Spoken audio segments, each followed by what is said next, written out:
14 अप्रैल 1891 मध्य प्रदेश के महू गांव की एक सैनिक छावनी। यहाँ रामजी सकपाल और भीमाबाई के घर एक बच्चे ने जन्म लिया। नाम रखा गया भीवा। लेकिन भीवा का बचपन संघर्षों से भरा रहा। सिर्फ 5 साल की उम्र में उनकी मां का साया उनके सर से उठ गया।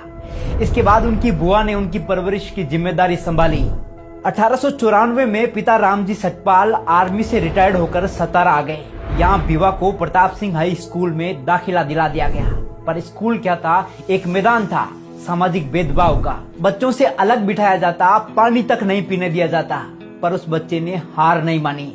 जातिगत शोषण को सहते हुए 4वीं कक्षा पास कर डाली। 1897 में पिता बॉम्बे चले गए और कुछ साल बाद भीवा को भी बुला लिया गया। अब दाखिला हुआ एल्फिंस्टीन हाई स्कूल में, एक ऐसा स्कूल जहां दाखिला लेने वाले वो पहले अछूत थे। शिक्षकों की उपेक्षा, सामाजिक तिरस्कार। फिर भी 1907 में भीवा ने मैट्रिक्स पास कर डाली। इसी दौरान 1906 में विवाह हुआ रमाबाई से। और फिर 1912 में बॉम्बे यूनिवर्सिटी से इकोनॉमिक्स और पॉलिटिकल साइंस में बीए किया, वो भी टॉप रैंक से। ये उपलब्धि देखकर बड़ौदा के महाराजा सयाजीराव गायकवाड़ स्तब्ध रह गए।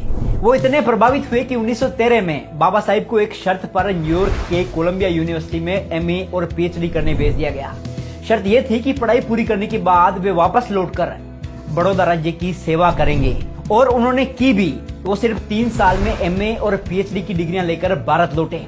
अब वो सिर्फ भीमराव नहीं थे, डॉक्टर भीमराव अंबेडकर बन चुके थे। महाराजा से किए वादे के अनुसार नौकरी की, पर भेदभाव पीछा नहीं छोड़ रहा था। किराए का घर छोड़ने को मजबूर किया गया, ऑफिस में जाति अपमान सहना पड़ा और अंततः उन्होंने नौकरी छोड़ दी। लेकिन अब उनकी नजर शिक्षा और न्याय की क्रांति पर थी। लंदन गए, जहां उन्होंने लंदन स्कूल ऑफ इकोनॉमिक्स से पीएचडी, बीएससी और बैरिस्टरेट लॉ की डिग्रियां प्राप्त की। फिर भारत लौटकर उतर पड़े जातिवाद के रंग में रंगे भारत को बेरंग करने। बाबा साहिब ने महिलाओं, दलितों, आदिवासियों और पिछड़े वर्गों के अधिकारों के लिए संघर्ष की मशाल जलाई। वो आवाज बन गए आशा और अधिकार की। धीरे धीरे उन्हें हर कोई जानने लगा था। अब वो बाबा साहिब डॉक्टर भीमराव अंबेडकर बन चुके थे, एक नाम जो सामाजिक न्याय का प्रतीक बन चुका था। और फिर वो ऐतिहासिक पल आया जब आजाद भारत को एक मार्गदर्शक की जरूरत थी, एक संविधान की जरूरत थी जो हर धर्म, जाति, वर्ग को बराबरी दे सके।